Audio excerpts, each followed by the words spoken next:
আজকে দুপুরে রান্নার দায়িত্ব নিয়েছিল বড়মশাই। বড়মশাই বলল যে, "দুপুরে তুমি কোনো কিছু রান্না করো না।" তা আমার মাথা থেকে বড় একটা চিন্তা নেমে গেল। কারণ মেয়েদের কী হয় বলেন তো?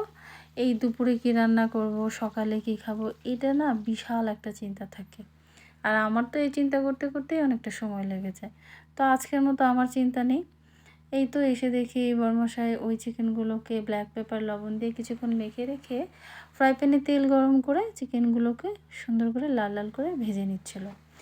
আর ভাজা হয়ে গেলে তার উপর দিয়ে দিল চিকেন স্টেক সসটা দিয়ে একটু নেড়ে চেড়ে একটু ঢাকা দিয়েছিল, কারণ চিকেনটা যাতে ভেতর থেকে একটু নরম হয়ে যায়, শক্ত না থাকে। আসলে এটা কিন্তু বোনলেস চিকেন, তাই খুব তাড়াতাড়ি সেদ্ধ হয়ে গেছিলো।